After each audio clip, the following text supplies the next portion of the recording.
दर्शकों नमस्कार। मेरे साथ इस वक्त बहुत ही खास मेहमान लंदन से जुड़ रहे हैं, जो कि यूएस स्टेट डिपार्टमेंट की प्रवक्ता हैं हिंदी भाषा और उर्दू भाषा के लिए। इनका नाम मार्गरेट मैकलॉड है। Margaret, thank you so much, बहुत बहुत शुक्रिया आपका नेटवर्क 18 से बात करने के लिए। नेटवर्क 18 पे आपका बहुत बहुत स्वागत है। आपका बहुत शुक्रिया। मार्गरेट, प्रधानमंत्री मोदी की ये पहली अमेरिकी यात्रा है। अपने तीसरे टर्म में वो एक बार फिर प्रधानमंत्री चुन के आए भारत के, और ये उनकी पहली यात्रा है अमेरिका की। पर इस बार की यात्रा इसलिए खास है क्योंकि इस बार अमेरिका होस्ट है क्वाड का, और बकायदा राष्ट्रपति बाइडेन ने अपने होम टाउन सारे लीडर्स को बुलाया है। प्रधानमंत्री मोदी, प्रधानमंत्री एल्बनीजी को, प्रधानमंत्री किशीदा को, और ये चारों लीडर जो है क्वाड की मीटिंग डेलावेयर में करेंगे, जो कि राष्ट्रपति बाइडेन का होम टाउन है। कैसे देखते हैं आप इस पहली चीज तो, जो क्वाड है वो अमेरिका में हो रहा है, क्वाड की सफलता को कैसे देखती है, क्वाड के इतिहास की अगर हम बात करें उसे कैसे देखती है, और दूसरा ये तो पर्सनल टच देने की कोशिश की है राष्ट्रपति बाइडेन ने कि वो ना वॉशिंगटन में मिल रहे हैं ना न्यूयॉर्क में मिल रहे हैं, वो मिल रहे हैं डेलावेयर में अपने होम टाउन में। इसको कैसे देखते हैं?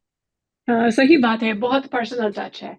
राष्ट्रपति बाइडेन ने सोचा कि ये उनकी आखिरी क्वाड की बैठक होगी, और यही हर एक देश जिनके साथ हमारे जो जो क्वाड में है और हमारे साथ बहुत करीब रिश्ता है, वो इसका एक मिसाल है। और ना सिर्फ देशों के साथ बल्कि हर एक नेताओं के साथ वो करीबी महसूस करके उन्होंने फैसला किया कि उनके अपना प्रदेश में मेजबान करना चाहते थे। हम समझते हैं कि आने वाले जॉइंट स्टेटमेंट में हम सुनेंगे कि हमारे अलग अलग देशों में हिंद प्रशांत क्षेत्र में वही रहने वाले लोगों के लिए क्या क्या अच्छा काम कर सकते हैं, जो हमारे हर एक राष्ट्र हित में है, जिनमें से साइबर सुरक्षा है, समुद्री सुरक्षा है, स्वास्थ्य सुरक्षा है, फिर इंसानी तब्दीलियां भी है। बहुत सारे क्षेत्र है जिसमें हम साथ साथ सहयोग कर सकते हैं। मार्गरेट, बताया ये भी जा रहा है और खबर ये है कि राष्ट्रपति बाइडेन ये तीनों लीडर्स को लेके अपने स्कूल भी जाएंगे, जहां पर उन्होंने शिक्षा ली है डेलावेयर में। उस बारे में थोड़ा बताइए। अच्छा, मैं उसके बारे में व्हाइट हाउस से एक ऐलान अभी तक नहीं सुना, सो मैं अच्छा। उनसे पहले कुछ नहीं कहूंगी। ठीक है। लेकिन मैं यही कह सकती हूँ कि हमारा फर्स्ट लेडी शिक्षण हम्म। में काम करती थी, हम्म। और वो मामला उनके दिल से बहुत करीब है। अच्छा, शिक्षा के क्षेत्र में काम करते थे वो, दिल से करीब है शिक्षा का क्षेत्र। अच्छा, मार्गरेट, आपसे ये समझना चाहेंगे, अगर क्वाड के इतिहास की हम दोनों बात करें तो 2004 में जब सुनामी आई थी, उसके बाद राष्ट्रपति बुश ने उस वक्त बड़ा फोकस दिया था कि ये एक अलायंस होना चाहिए जिसमें हम डिजास्टर रिलीफ, एचएडीआर के जो इनिशिएटिव्स हैं उनको चला सकते हैं। चार देश मिलकर चला सकते हैं, भारत, ऑस्ट्रेलिया, जापान और अमेरिका। उसके बाद कुछ कुछ दूर हम चले, लेकिन जिसे कहते हैं ना, पूरा प्रपोजल फिर ठंडे पस्ते में चला गया। कुछ मीटिंग्स भी हुई, फिर पूरा प्रपोजल ठंडे पस्ते में चला गया। पर पिछले 2021 से बात करें, जब से लीडर्स की मुलाकात हो रही है, समिट लेवल पे मुलाकात हो रही है, और उससे पहले फॉरेन मिनिस्टर्स की मुलाकात होती रही है, एक एक एक जिसे कहते हैं, एक पूरा एटीट्यूड जो है क्वाड को लेके बदल चुका है इन इन चारों देशों का। अब प्रायोरिटी बहुत ज्यादा क्वाड को दी जाती है। इस साल भी अगर आप मार्गरेट देखें तो शुरुआत से ही मौके ढूंढे जा रहे थे कि कब चारों लीडर मिल सके, पर क्योंकि चुनाव थे दोनों देशों में तो नहीं हुआ। अंत में ये फैसला लिया गया कि अमेरिका इस बार का होस्ट होगा। तो ये जो प्रायोरिटी बदली है, और आज क्वाड की 6 वर्किंग ग्रुप हैं अलग अलग डोमेन में, cyber security, infrastructure, HADR, climate change. तो इस हिस्ट्री को कैसे देखती हैं, इस इवोल्यूशन को कैसे देखती हैं आप क्वाड के? हम्म। और बात यह है कि बुनियादी तौर पर ये चार बड़े देश, बड़े अर्थव्यवस्था जो है, वो समझते हैं कि हमारे सामूहिक हित बहुत ज्यादा है, अच्छा। और हम सब ये हिंद प्रशांत क्षेत्र में अच्छा काम करना चाहते हैं, जो वहाँ के रहने वाले लोग खुद ब खुद चाहते हैं, जो ठीक है। वो मांगते हैं। और हम समझते हैं कि ये देशों चाहते हैं कि उनके शहरियों के लिए, उनके नागरिकों के लिए अच्छी गुणवत्ता की बुनियादी ढांचे चाहते हैं, और हमारे नो हाउ, क्षमता वसाइल भी है जो वो नीड्स को समर्थन करने के लिए। फिर ये मानवीय सहायता और डिजास्टर असिस्टेंस या कुदरती आपदा की प्रतिक्रिया के लिए भी हमारा क्षमता है, और हम साथ साथ काम मिलकर हमारी पड़ोसियों के लिए कुछ अच्छा काम करना चाहते जी बिल्कुल।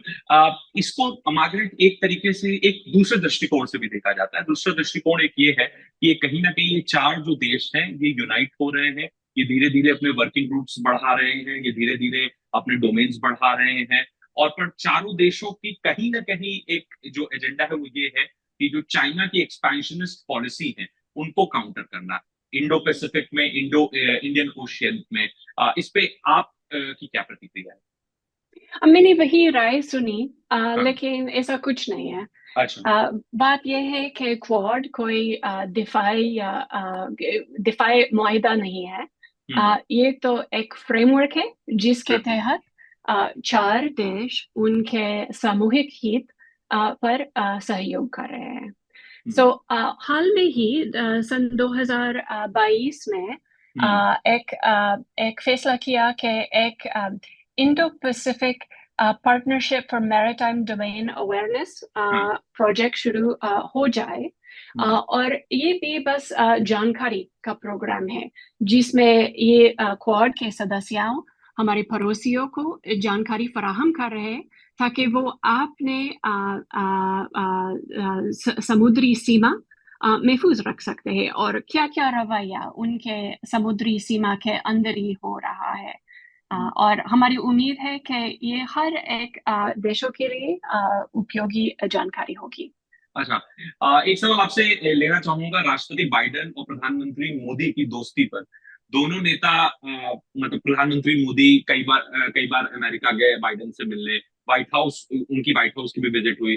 प्रेसिडेंट बाइडेन भारत आए थे G20 के लिए, और अमेरिका ने एक बड़ा सहयोग किया था भारत का जब G20 का ज्वाइंट कम्युनिके आना था, ज्वाइंट डिक्लेरेशन आना था। उस पे रशिया और यूक्रेन कॉन्फ्लिक्ट को लेके काफी जिसे कहते हैं डिफरेंसेस थे, बट अमेरिका और पश्चिमी देशों ने काफी सहयोग किया, और भारत जब खुश था तो ज्वाइंट डिक्लेरेशन आता। तो जब भी मोदी और बाइडेन का ये युग याद रखा जाएगा तब ये जरूर याद रखा जाएगा कि कैसे इन दोनों नेताओं ने दो देशों को एक मजबूत ढांचा दिया कि वो आगे बढ़ सके, और जिस प्रकार से कोलैबोरेशन हुए हैं दोनों देशों में, आईसेट लॉन्च हुआ है, technology collaboration, cutting edge technology, jet engine, बहुत सारे ऐसे डोमेन है जिसमें कोलैबोरेशन। कैसे देखती हैं दोनों लीडर्स की लेगेसी?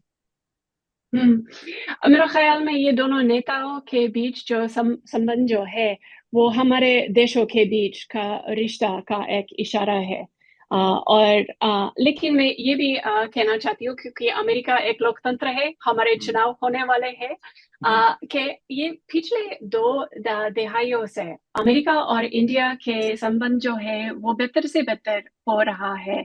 और मेरे ख्याल में कि काफी सबूत है कि हमारे इंडिया यूएस इंडिया संबंध जो है वो बाईपार्टिसन है। अमेरिकी जी के पार्टियों में एकदम द्विपक्षीय राय द्विपक्षीय। है कि इंडिया के साथ हम अच्छे ताल्लुकात चाहते हैं।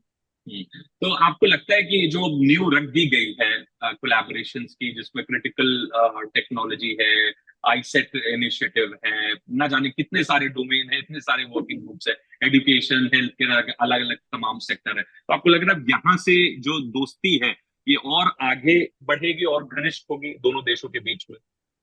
जरूर। इंडिया तो दुनिया के सबसे आबादित देश है, दुनिया का पांचवी भारी अर्थव्यवस्था है।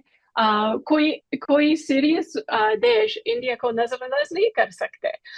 लेकिन ये ना सिर्फ जरूरत है, लेकिन इंसानी की संबंधों के बुनियाद पर हमारे रिश्ता हो रहा है।